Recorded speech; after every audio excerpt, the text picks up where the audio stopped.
मदहोश। नित्य की तरह आज भी सौम्या समय से कॉलेज से पढ़कर लौटी थी। रोज की तरह ही वह नहाई धोई थी। पहले की तरह ही उसने कपड़े बदले थे और रोजाना की भांति ही वह रसोई में रोटी खाने बैठ गई थी। पर आज जब से वह कॉलेज से लौटी है, स्वाभाविक तौर पर हंसने खेलने की अपेक्षा गंभीर और गुमसुम सी है। अभी तक उसने रोटी की पहली बुर्की ही तोड़ी है और वह भी मुंह में नहीं डाली है। ऐसा लगता है मानो किसी गहरी सोच में डूबी हो। वह इतना मग्न होकर सोच रही है कि उसने एक बार भी आंखें नहीं झपकाई। सौम्या सोच रही है कि कल पता नहीं क्या होगा। उसको तो बस आने वाले कल की ही चिंता है। धैर्य रखना उसके लिए बहुत कठिन हो रहा है। समय की गति यदि उसके हाथ या वश में होती तो तुरंत वह काल चक्र घुमाकर मनचाहा वक्त कर लेती। आज पूरी जिंदगी में पहली बार उसका दिल इतनी रफ्तार से धड़क रहा है, इतनी तेज, मानो वह भागकर कोई दौड़ प्रतियोगिता जीतना चाहता हो। इस तीव्रता और गति के साथ तो उसका यह दिल उस समय भी नहीं धड़काता जब परसों उसको इंग्लैंड का कोई लड़का देखने के लिए आया था। चढ़ता यौवन, छुरी की धार जैसे नैन नक्श, गोरा आकर्षक रंग, पतला छलहरा शरीर, लंबा कद, नखरा, फितूर, अति दर्ज की सुंदर नार में पाए जाने वाले सभी गुण सौम्या में मौजूद है। उसकी शारीरिक बनावट के अनुसार हर रंग का आकार, उतार चढ़ाव सब कुछ सही अनुपात में होने के कारण वह और भी अधिक दिलकश लगती है। पर इस सारी सुंदरता के बावजूद आकर्षण का केंद्र उसकी आंखें हैं। उसके नयन है तो साधारण, पर कोई विशेष शक्ति है जिसके कारण उसके चंचल नयनों में देखने वाले को कुमार हासिल होने का अनुभव होता है। वह अजीब और न उतरने वाले नशे का सोता लगती है। अनोखी सी कशिश है उसमें। देखने वाले का उसकी सलोनी अखियों में आंखें डालकर निरंतर देखते रहने को ही मन करता रहता है। जवानी का भूचाल आते ही सौम्या के हुस्न की सिफ्त बांध तोड़कर खुद ब खुद बहने वाले बाढ़ के पानी की तरह इधर उधर के गांव तक पहुंच गई थी। जानलेवा हुस्न की मालकिन होने के कारण वह हर वर्ग में चर्चा का विषय बनी हुई थी। सौम्या बखूबी जानती थी कि सिर्फ उसके अपने गांव के ही नहीं बल्कि आसपास के गांवों शहरों के लड़के भी उसके रूप रंग के कदरदान है। हर समय लोगों की ललचाई नजरें उसको घूरती रहती। सौम्या का पिता गुलजार सिंह अपने समय का बहुत बड़ा हैवी व्यक्ति था। यद्यपि आयु के लिहाज से अब उसमें परिवर्तन आ गया, पर अभी तक लोगों में उसकी दहशत उसी प्रकार कायम थी। अब उसका सियासी बंदों के साथ ताल्लुक और पुलिस के उच्च ओहदेदार अफसरों के साथ उठना बैठना था। गुलजार सिंह के डर के कारण कोई सौम्या के साथ सीधी छेड़खानी करने का साहस न करता, परंतु सभी लड़के अप्रत्यक्ष रूप में सौम्या का दिल जीतने के लिए अपनी अपनी किस्मत आजमाई अवश्य करते। उसके घर से कॉलेज और फिर कॉलेज से घर लौटने तक के सफर के दौरान अनेक आशिक राहों में प्रेम की खैरात मांगते नजर आते। सौम्या कोई ऐसी वैसी लड़की नहीं थी कि किसी एरे गेरे नित्तू खेरे के साथ प्रीत कर बैठती, परंतु उसने किसी दिलावर लड़के के छेड़ने का कभी बुरा भी नहीं मनाया था। बल्कि जब कोई गबरू उसके साथ छेड़खानी करता तो वह उसको झूठे मन से झिड़क कर मन के अंदर खुशी और गर्व अनुभव करती थी। उसका अपने रूप सौंदर्य पर मान और ज्यादा बढ़ जाता था। गगन सौम्या की जिंदगी में पहला पुरुष था जिसको उसका सौंदर्य प्रभावित नहीं कर सका था। वह सौम्या के गांव का था। शहर में उसके साथ उसी कॉलेज में पढ़ता था और संयोग से उसका सहपाठी भी था। गगन ने सौम्या को कभी आंख भर कर भी नहीं देखा था। गगन के बारे में सोचकर सौम्या को अपने रूप के जादू के खत्म हो जाने का एहसास होता था। मुझ पर तो सभी लड़के मरते हैं, फिर गगन क्यों नहीं आशिक होता? इस सोच ने सौम्या के दिल में गगन के प्रति प्रेम के जज्बे को जन्म दे दिया था। उसकी गोरी बाहें गगन के गले का श्रृंगार बनने के लिए उतावली रहने लगी थी।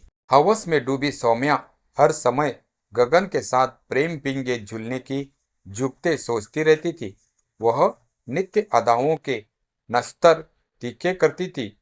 कॉलेज में अपने पहने जाने वाले कपड़ों का चयन अधिक सचेत होकर करती थी और अधिक सुंदर दिखने के लिए विशेष रूप से बन सवर कर रहती थी। उसने गगन को मोहित करने के लिए एड़ी चोटी का जोर लगा दिया था। वह हर हाल में उसके साथ रिश्ता कायम करना चाहती थी। गगन था कि किसी तरह भी उस पर जिरज था।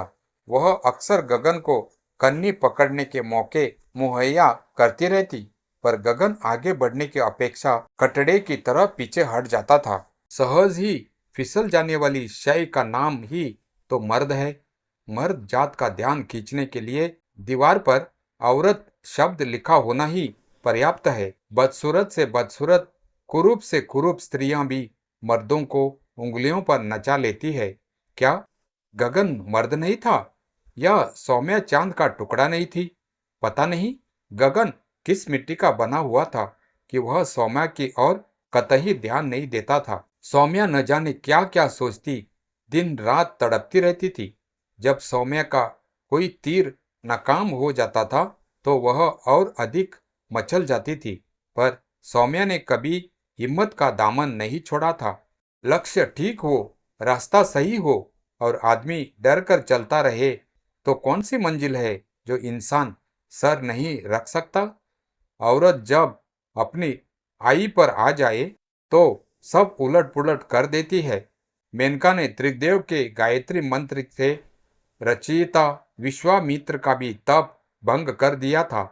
सौम्या जैसी जवान और सौंदर्य की रानी के आगे गगन जैसी मामूली लड़के की हस्ती ही क्या थी? सौम्या के ताजा शान पर लगे हुस्न और मेहनत के रंग दिखाया था। धीरे धीरे समय पड़ने पर गगन भी उसकी खूबसूरती से बुरी तरह से किलित हो गया था। सौम्या के समक्ष उसने अभी प्रेम को स्पष्ट तौर पर तो नहीं स्वीकारा था, पर बातों बातों में संकेत देते हुए गगन वो सब कुछ कह जाता था जिसे उसके मुंह से सुनने की सौम्या ललायित थी। सौम्या के कान शुरू से ही प्रशंसा सुनने के आदी थे, पर जो प्रशंसा गगन उसके नशीले नैनों की करता था वह सारे जहां से अलग थी। सौम्या को जब विश्वास हो गया कि गगन भी दिल के किसी कोने में उसके प्रति प्रेम भावनाएं छिपाए बैठा है, तो उसकी गगन को अपनाने की प्रबल कामना और तेज हो उठी थी। दोनों ही उम्र के नाजुक दौर से गुजर रहे थे, एक दूसरे पर अपना सब कुछ लुटा देने पर तत्पर थे। अंदर ही अंदर एक दूजे को अथाह इश्क करते थे, पर पहल करने से दोनों ही झिझकते थे। सौम्या को उसका औरतपना अपनी हसरतें प्रकट नहीं करने देता था और गरीब गगन को अमीर लड़की के साथ मोहब्बत करने का परिणाम अरमानों की भाप बाहर निकलने से रोके रखता था। खामोशी के पैरों पर चलने वाली मोहब्बत जब नाजुक परिस्थितियों की डगर पर से गुजरती है तो उसका दम घुटने लग जाता है। यदि आपको जिंदा रहने के लिए अनिवार्य शब्दों की नकली सांसें सही समय पर न मिले तो मोहब्बत मर जाती है। दोनों द्वार कबूल किए जाने में फंसी सौम्या गगन के प्रति कब से न्यूट्रल अवस्था में खड़ी थी। आज अंतिम पीरियड के दौरान सौम्या के कान में एक सहेली ने फुसफुसा कर कहा कि वो सारे जहान की खुशियों ढेर कर देगा। यह सुनते ही सौम्या को पंख लग गए, पर छुट्टी के बाद जब वह घर आ रही थी तो उसे ख्याल आया कि कभी उसने उसके सामने प्रकट भी तो नहीं किया था। सौम्या को चिंता हुई कि कहीं उसके घर वालों को न बता दे। इस प्रकार के अनेक संशय अब सौम्या को तोड़ तोड़ कर खा रहे थे। अप्रैल फूल तो 12 बजे से पहले होता है, कौन पूछता है? लोग सारा दिन ही मनाते रहते हैं। शायद सब सच हो। सोच की किश्ते में सवार हुई सौम्या कहीं की कहीं पहुंची हुई थी। सौम्या की माँ उसको रोटी देकर कपड़े धोने लग गई थी। कपड़ों पर बसती थापी की थाप ने सौम्या को झकझोर दिया। उसका रोटी खाने को बिल्कुल ही मन नहीं करता था। उसने जबरन रोटी की बुर्कियां गले के नीचे उतारी थी। फिर सौम्या किताब उठाकर पढ़ने का ढोंग करने बैठ गई। जो पन्ना उसने एक बार खोल दिया था, उसी पन्ने को लेकर ही कितनी देर बैठी रही। वह अभी तक एक अक्षर भी पढ़ नहीं सकी थी कि पता चला रात हो गई। पुस्तक एक तरफ फेंककर वह अपनी माँ के साथ भोजन नादी तैयार करने में सहयोग करने लगी। सौम्या की माँ रसोई का काम उसके जिम्मे करके खुद दूध दूहने चली गई। सौम्या का पिता बाहर से आवारागर्दी करके लौट आया था।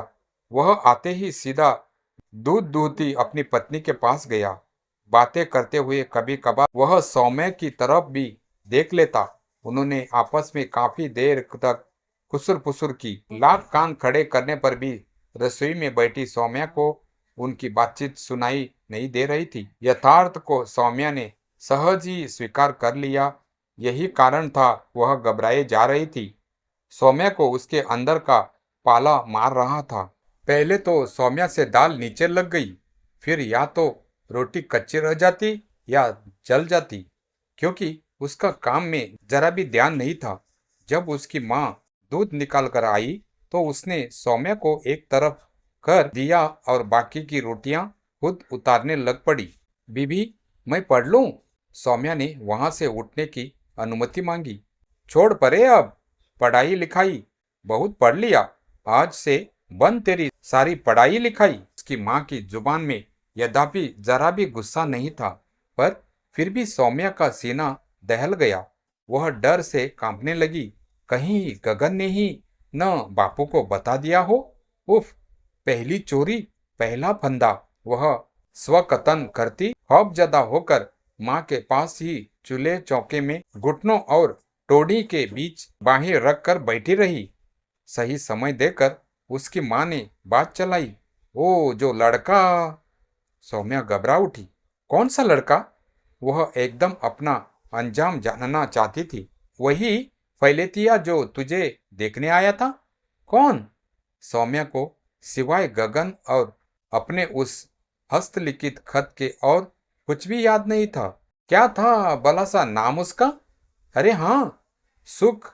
सौम्या की माँ ने जोगियों की पिटारी में से सांप निकालकर बच्चों को दिखाने की तरह बात कहने की चाल बहुत ही आहिस्ता रखी। इतना भर जानने के बाद सौम्या समझ गई थी उस पर वो कोप अभी तक तो नहीं आया जिसको लेकर वह भयभीत थे। उसको कुछ ढाढ़स आया। पल पल बढ़ती उत्सुकता के कारण वह खामोश और अडोल बैठी माँ से उन नहीं सनसनीखेज के खबर के नष्ट होने की प्रतीक्षा करती रही। उसने तुझे पसंद कर लिया है, आज ही हाँ की है। आते इतवार को शादी मांगते हैं। तेरे बापू ने हामी भर ली। तुझे पसंद है ना? उसकी माँ ने बिना जवाब की प्रतीक्षा किए कहना जारी रखा। बड़े ही सज्जन बंदे हैं, कहते थे देना लेना कुछ नहीं चाहिए। 4 बंदे आएंगे बारात लेकर और सौम्या चढ़ाकर ही लड़की ले जाएंगे। लड़का वैसे भी कुछ नहीं खाता पीता, पूरा वैष्णव है। बहुत ही अच्छी है तेरी किस्मत, राज करेगी इंग्लैंड जाकर। उसकी माँ अपनी सारी अधूरी इच्छाएं सौम्या से पूरी होती देख रही थी। उसको अपनी जवानी के समय का देखा हुआ सपना अब किसी अन्य रूप में साकार होता प्रतीत हुआ। यह खुशखबरी थी या दुखों भरे जीवन के लेख की भूमिका, सौम्या को कुछ पता नहीं था। वह तो सिर्फ इतना जानती थी कि इस समाचार ने उसका कलेजा खींचकर बाहर निकाल लिया था। जिंदगी ने एक इम्तिहान में गिरी हुई को दूसरे इम्तिहान में फंसा दिया था।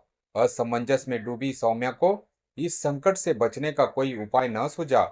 लोक लाज और अक्खड़ पिता के डर से सौम्या ने चुपचाप हालातों का संताप झेल लिया। उसकी मासूम मोहब्बत की पोपले फूटने से पहले ही उन पर शादी नाम की खुशीनाशक और इच्छाओं को मारने वाली दवाई छिड़क दी गई। सब कुछ इतनी शीघ्रता से घटित हुआ कि उसको कुछ सोचने का भी समय नहीं मिला था। उसको पता ही नहीं चला था कि क्या हो रहा था। गगन से एक बार मिलना और उसके दर्शन करने भी नसीब नहीं हुए थे। सौम्या का पति सुख विवाह करवाकर मुश्किल से 1 सप्ताह ही उसके पास रहा, फिर वापस इंग्लैंड लौट गया। पर जितने दिन उसने सौम्या के साथ व्यतीत किए, उतने दिन वह नयनों की दुनाली से जख्मी ही रहा। यद्यपि सुख पास में नहीं था, फिर भी सौम्या जितनी देर इंडिया में रही, वह अपने सास ससुर के पास अपने ससुराल में ही रही। उसके मन में इतनी कड़वाहट भर गई थी कि अपने मायके वाले गांव जाने को उसकी घायल रूह भी राजी न होती। उसको गगन से सामना हो जाने का डर था। कुंवारे होते स्थिति दूसरी थी।